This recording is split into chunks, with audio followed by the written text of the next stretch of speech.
সরকারি চাকরিতে ৯৬% পেশা খাত উপেক্ষিত, সামাজিক শ্রেণী বিন্যাসে দায়ী বলছেন গবেষকরা। ইরানের হুমকির পাল্টা জবাব, মধ্যপ্রাচ্যে নতুন করে সেনা ও যুদ্ধযান পাঠাচ্ছে যুক্তরাষ্ট্র। এবং প্যারিস অলিম্পিকে উগান্ডার প্রথম পদক, ১০,০০০ মিটার দৌড়ে রেকর্ড গড়ে স্বর্ণ জিতলেন জশুয়া।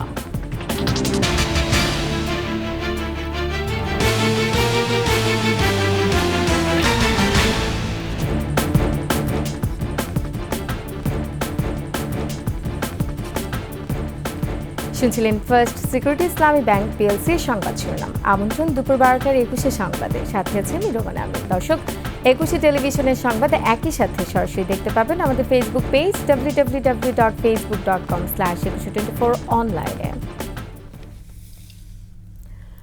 আকর্ষণীয় বেতন ভাতার পাশাপাশি সামাজিক মর্যাদা ও ক্ষমতার প্রতীক হয়ে দাঁড়িয়েছে সরকারি চাকরি। বাংলাদেশে প্রতি বছর যে সংখ্যক স্নাতক তৈরি হচ্ছেন, সরকারি চাকরির পরিমাণ তার ৪%-রও কম। বাকি ৯৬% পেশা খাত উপকৃত থাকার পেছনে সামাজিক শ্রেণী বিন্যাস ও অনিয়মকে দায়ী করছেন গবেষকরা। দর্শক, ২১শে স্পেশালে ফারজানা শোভার ২ পর্বের ধারাবাহিকের আজ দেখুন শেষ পর্ব। যায় না, কারোর বিরুদ্ধে অভিযোগ উঠলে বা কারোর বিরুদ্ধে দুর্নীতির এমনকি প্রমাণ হলেও সে অনেক সময় দেখা যাচ্ছে তারা স্বপদে বহাল থাকে। বেতারে ফার্স্ট ক্লাস জব করতেন, তো তারপর তার বিসিএসসি নন ক্যাডারে সেকেন্ড ক্লাস একটা জব হয়েছে ভূমিতে। তো আপনি বুঝতে পাচ্ছেন যে কেন সে বেতারে ফার্স্ট ক্লাস জব ছেড়ে ভূমিতে গিয়েছে। সরকারি চাকরিকে কেন সোনার হরিণ ভাবা হয় জানতে চাইলে তরুণরা বললেন, এ চাকরিতে সম্মান আর ক্ষমতার কথা। বাংলাদেশে সিভিল সার্ভিসের চাকরি সর্বোচ্চ লোভনীয় হওয়ায় প্রতিযোগিতাও সর্বোচ্চ। সাধারণ শিক্ষার পাশাপাশি মেডিকেল, ইঞ্জিনিয়ারিং, কম্পিউটার বিজ্ঞানের মতো বিশেষায়িত বিষয় নিয়ে স্নাতকোত্তর তরুণরাও আগ্রহী সরকারি কর্মকমিশনে। আক্ষেপ খোদ প্রধানমন্ত্রীর কণ্ঠে। আমাদের যারা ডাক্তার হন, হয় তারা ডাক্তার হয়ে হয় পুলিশের চাকরিতে চলে যান বা রাজনীতিবিদ হয়ে যান, ডাক্তারিও করেন না, গবেষণাও করেন না। আর এক শ্রেণী আছে তারা শুধু টাকা কামাই করতেই ব্যস্ত। গবেষকরা বলছেন, জনগণের সেবক হওয়ার কথা থাকলেও ঔপনিবেশিক ধারার অনুকরণে প্রভাব ও ক্ষমতার চর্চায় সরকারি চাকরি সবার আগে।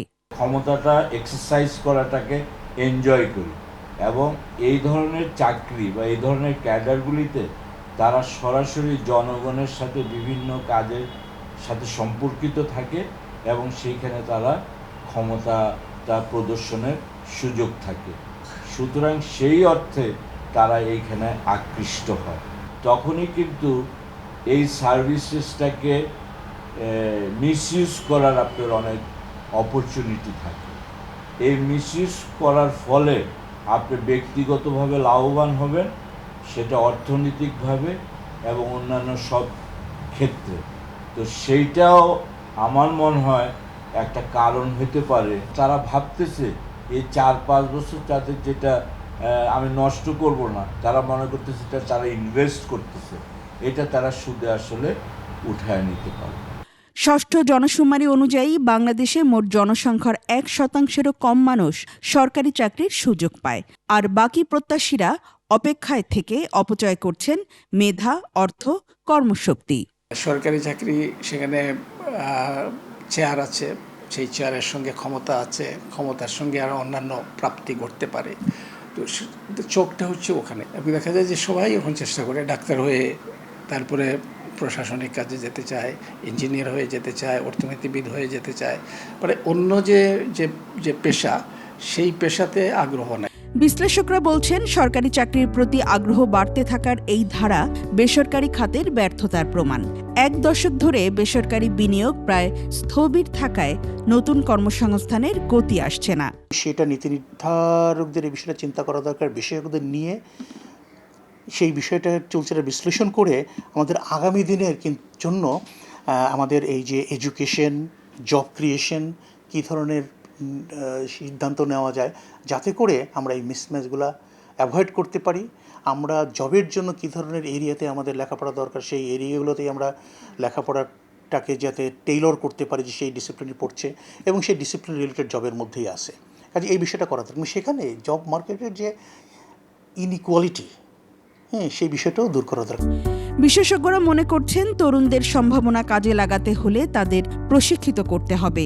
উচ্চশিক্ষিতদের কাজের সংস্থান করতে হলে গতি আনতে হবে বেসরকারি খাতের বিনিয়োগে। ফারজানা শোভা, 21 টেলিভিশন, ঢাকা। অস্বাভাবিক জোয়ারে এক সপ্তাহের বেশি সময় ধরে তলিয়ে আছে ভোলার 30 গ্রাম। পানিবন্দী কয়েক হাজার মানুষ। দেখা দিয়েছে বিশুদ্ধ পানি আর খাদ্যের সংকট। ভোলা প্রতিনিধি মেজবাউদ্দিন শিবুর তথ্যচিত্রে ডেস্ক রিপোর্ট।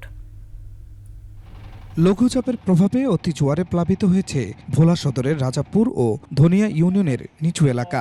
মেঘনা নদীর পানি বাড়ায় দুর্ভোগে নিম্নাঞ্চলের মানুষ। প্লাবিত হয়েছে রাস্তাঘাট, বসতভিটা ও ফসলি জমি। ভেসে গেছে পুকুর, মাছের ঘের। টিউবওয়েল ডুবে গিয়ে দেখা দিয়েছে বিশুদ্ধ পানি সংকট। বিরাট অসুবিধা, গরমে যায় পানি ওঠে, চুলা চাকরি তো নাই। বৃষ্টি হলে পানি ঝড় তুফানে সব রাস্তাঘাট এলাকা অর্থ এলাকা ডুবে থাকে। আমাকে এই জ্বরও পানি উঠে, এটাকে বিশ্বাস করবো, সবসময় পানি উঠে। অসুখ বিসুখ হলে ডাক্তারের কাছে যেতে পারি না, ঘর থেকে বের হইতে পারি না। মাঠ ঘাট ডুবে যাওয়ায় দেখা দিয়েছে গোখাদ্য সংকটও।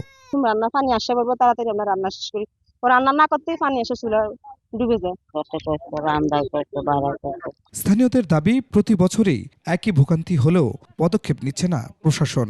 এই ব্লকরা আরো উচ্চ করে এবং পাশে আরো ব্লক দিয়ে নদীর সীমানা ঠেকায় দিলে এখানে নদী ভাঙন প্রতিরোধ করা যাবে। যেখানে যদি একটি রিংবাঁধের ব্যবস্থা করা যায়, তাহলেই এই মানুষকে আমরা এই জোয়ারপাটার পানির থেকে রক্ষা করতে পারবো। পানি উন্নয়ন বোর্ড বলছে বাঁধ সুরক্ষায় ব্যবস্থা নেওয়া হচ্ছে। আমাদের বেড়িবাঁধ কোথাও উপড়ে বা ভেঙে ভিতরে পানি প্রবেশ করেনি। বন্যা নিয়ন্ত্রণ বাঁধের ভিতরে অংশগুলো ভালো অবস্থানে আছে। আমাদের অফিসারেরা পুরো বেড়িবাঁধ মনিটরিং এ রাখছে।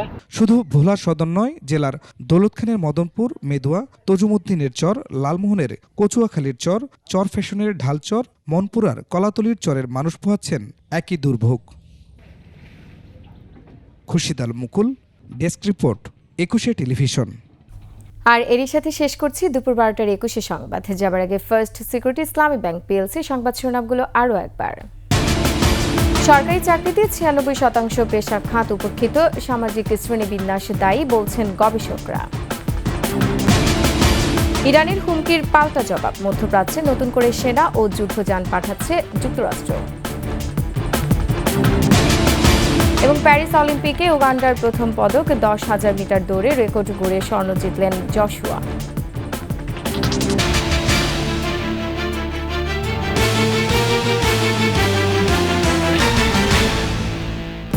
দর্শক, সর্বশেষ সংবাদ জানতে ডায়াল করুন 2021 নম্বর আর ভিজিট করুন 21-tv.com এই ওয়েবসাইটে। এছাড়া ফেসবুকে ভিজিট করতে পারেন facebook.com/2124 অনলাইনে। এতক্ষণ সঙ্গে থাকার জন্য ধন্যবাদ। পরবর্তী সংবাদ দুপুর 1:30টায় দেখার আমন্ত্রণ রইল। 21-এর সাথেই থাকুন।